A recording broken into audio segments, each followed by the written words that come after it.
Historical misconceptions can be a dangerous thing. Misunderstanding how the world was in the past can influence how you behave in the present.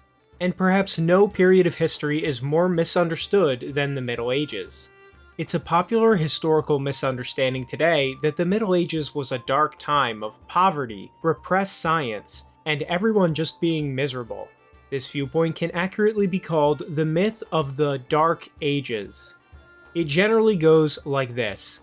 Between the fall of the Roman Empire and the Renaissance, Europe lived in a state of darkness. Everyone was poor, the church killed all scientists, and everything was just horrible. Then in the 1500s, the Renaissance and Reformation saved Europe from darkness and stupidity. Some versions go even further, believing it wasn't until the political changes of the 1700s that the Dark Ages ended. This myth was perhaps best described by Carl Sagan, the famous atheist who referred to European history between 500 and 1500 AD as a millennium gap, a poignant lost opportunity for the human species. Sagan's 1980 book Cosmos included a ridiculous chart with a 1,000-year gap in scientific development between these years. Okay, what's important to note right away is that the idea of the Dark Ages has been completely abandoned by real historians. There are countless works by academic sources about why the whole concept is wrong. Yet, the idea continues to influence popular imagination. It's still common in the United States, where there's a tendency to dismiss European history as backwards or unimportant. This is despite the fact that America would not exist without Europe. The myth of the Dark Ages can also be found online. A recent example are popular YouTube videos like this one, with 2 million views, that claim no one today could survive even one day in medieval Europe. The fact that our ancestors did survive and even thrived in this time tells you that videos like this aren't giving you the real story. So, what was the real situation in medieval Europe? Was it really a dark, horrible place for over 1,000 years? Well, no. And this video will explain why. Strap in, because on this video on Pax Tube, I'll be shining light on the real story of the so-called Dark Ages. Let's begin by talking about how the Middle Ages began. The Middle Ages covered a 1,000-year span that doesn't neatly fit into one box. Historians generally break the period into 3 parts: the Early Middle Ages, the High Middle Ages, and the Late Middle Ages. It all is considered to begin around the official end of the Roman Empire in 476 AD. One important fact is that the Western Roman Empire had been in decline for over 200 years by the time it officially ceased to exist. The collapse was not sudden, but slow and gradual over the course of decades. The Roman administration had become so corrupt and ineffective that by the end, when it finally disappeared, Roman citizens either didn't notice or were actually glad it was gone.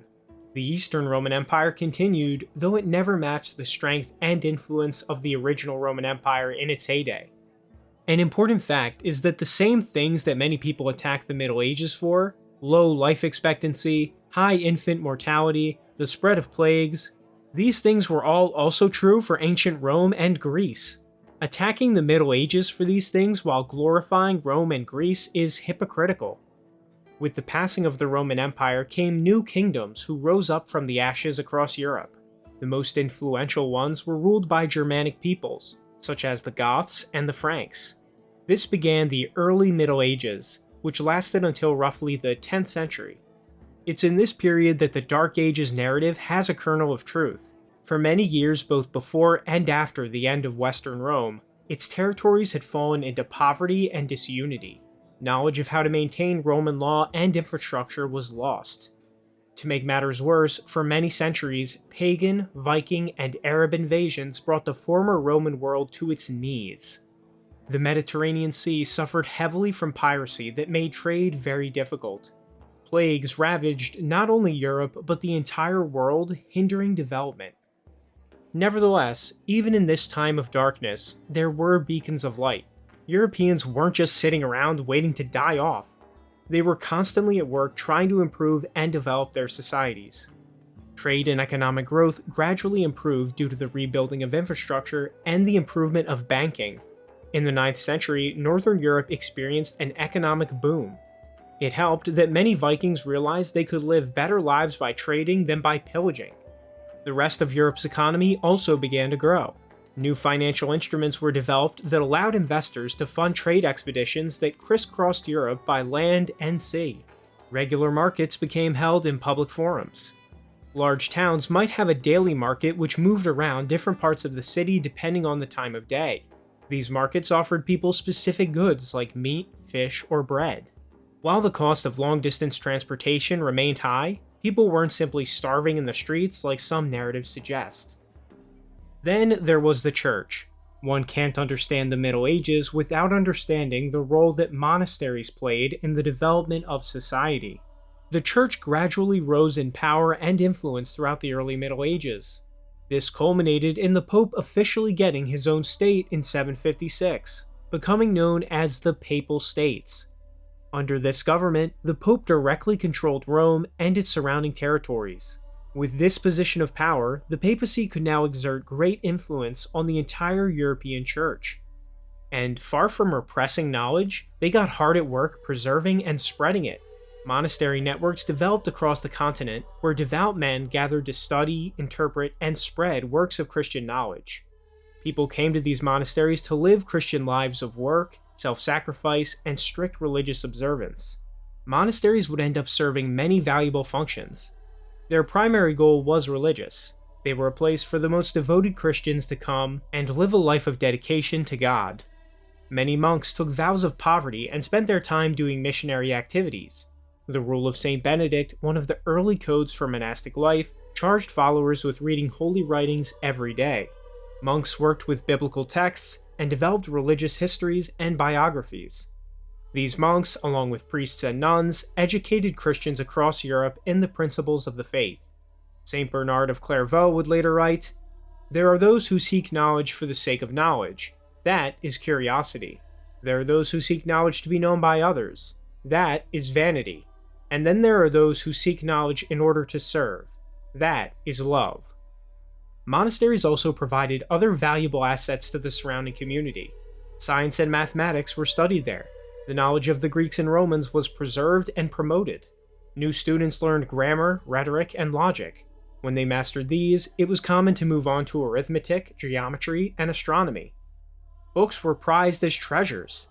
If a monastic community came under attack, monks would take manuscripts into hiding in the forest or other remote areas until the danger passed.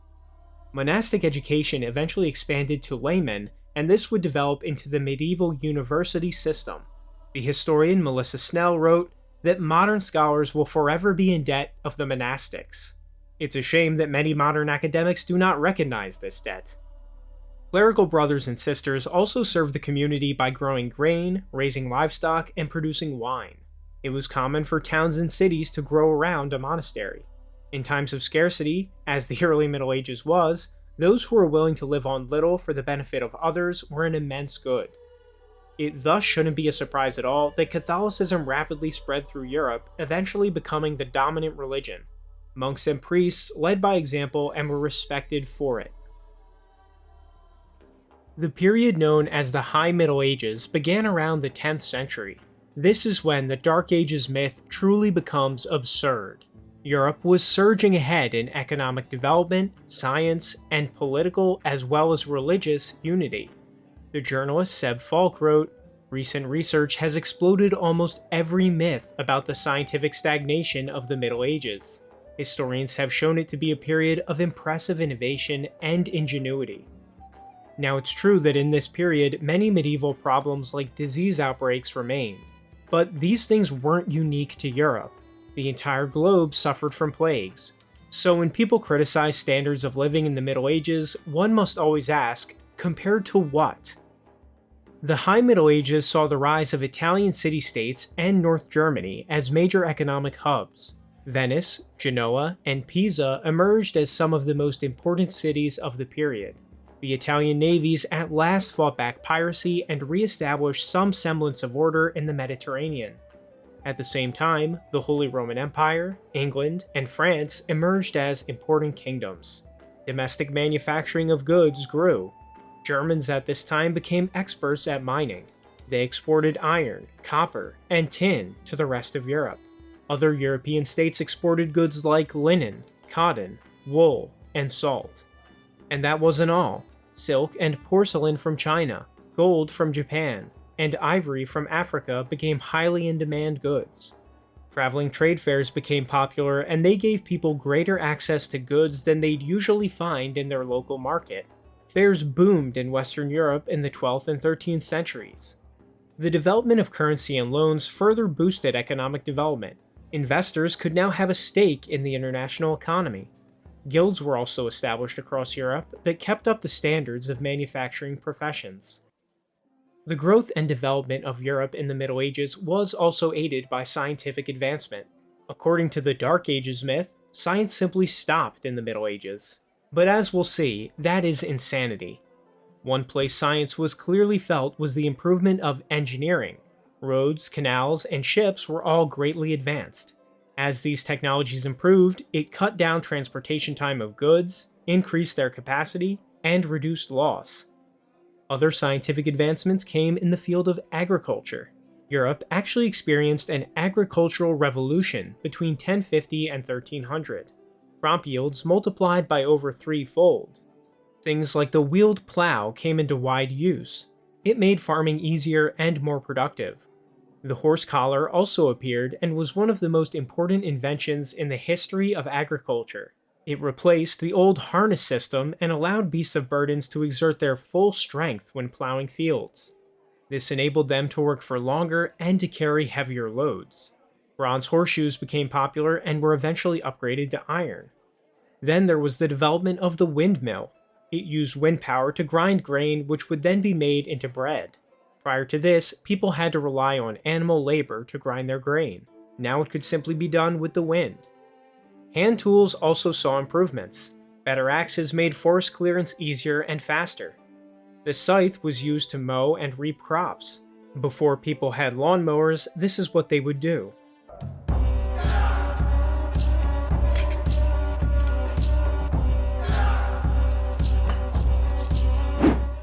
Now, medieval agriculture, of course, still had weaknesses. It was susceptible to bad weather, and this could lead to famine if the weather was bad for multiple years straight. However, again, this was not limited specifically to Europe, as the Dark Age myth posits. It tries to make Europeans look uniquely stupid, as if they were unable to do basic things that other societies could do. But in reality, people were doing the best with the tools that were available to them. There are many little medieval inventions that are taken for granted today, yet are very important.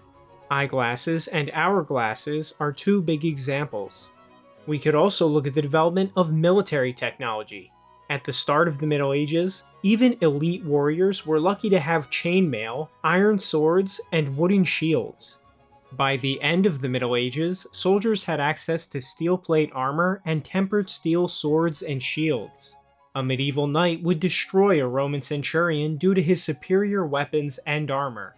And by the 15th century, even guns, cannons, and advanced siege weapons were developed. So much for a millennium of no science. The system of feudalism is also sometimes criticized, but feudalism was simply a system that adapted to the conditions of medieval life.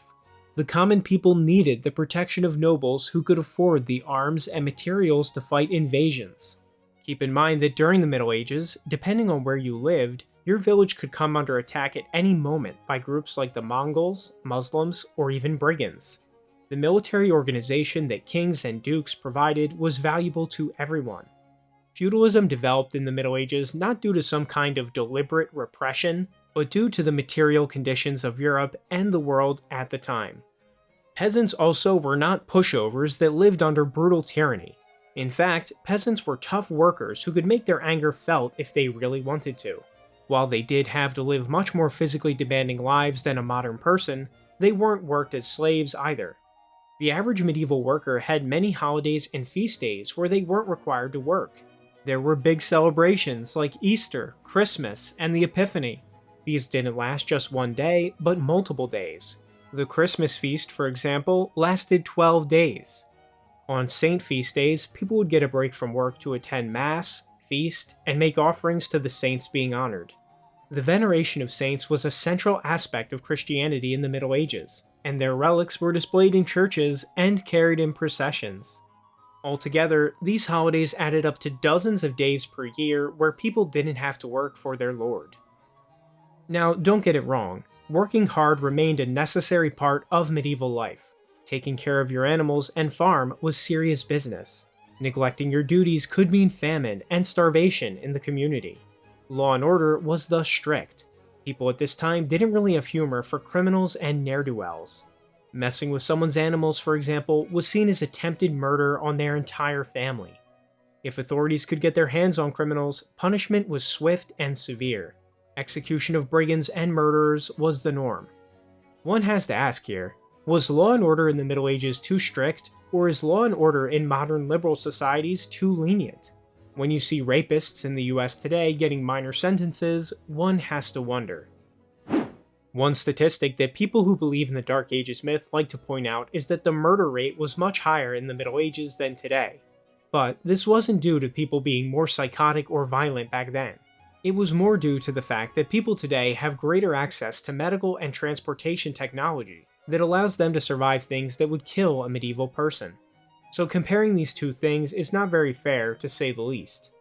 As for life expectancy, there's no arguing that it was far shorter in the Middle Ages than today. But it was the medical and scientific achievements of the Middle Ages that paved the way for modern people to live longer. Instead of attacking medieval people for not living long, we should thank them for helping us. The field of medicine was another area that saw vast improvements during the High Middle Ages. The concept of a hospital, a place where patients could be treated by doctors with access to specialized equipment, became popular.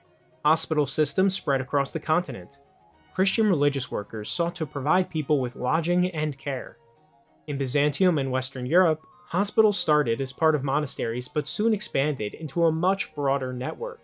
Along with hospitals grew pharmacies, and people gained a wide knowledge of drugs and cures.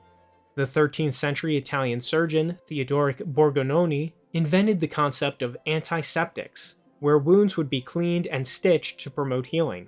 He fixed incorrect methods of healing wounds that had been popularized by Rome, Greece, and the Arab world.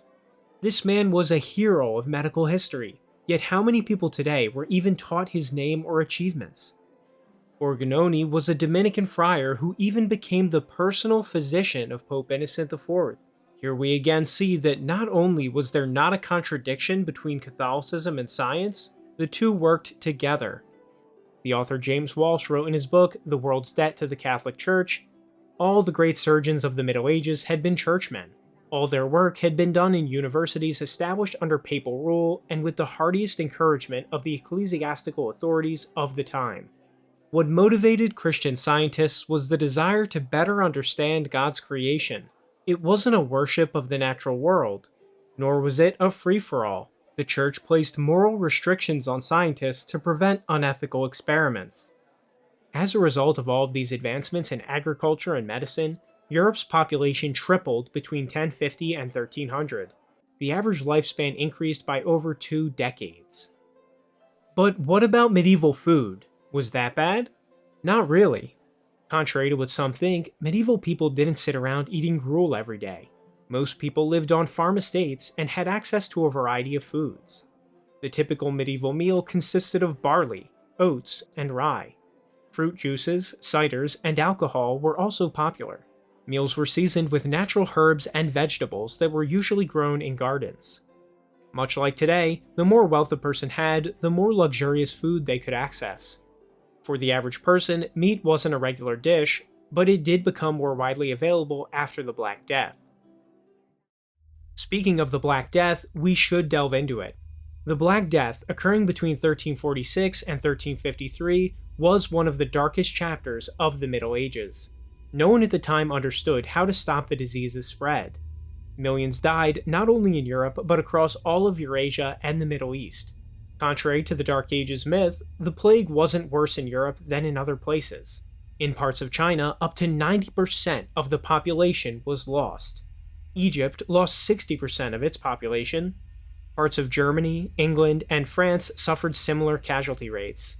Western Europe was hit harder than Eastern Europe, which historians believe may have been related to different blood groups and immunity levels. Unfortunately for the world, germ theory and a full understanding of disease would not be developed until the 1800s.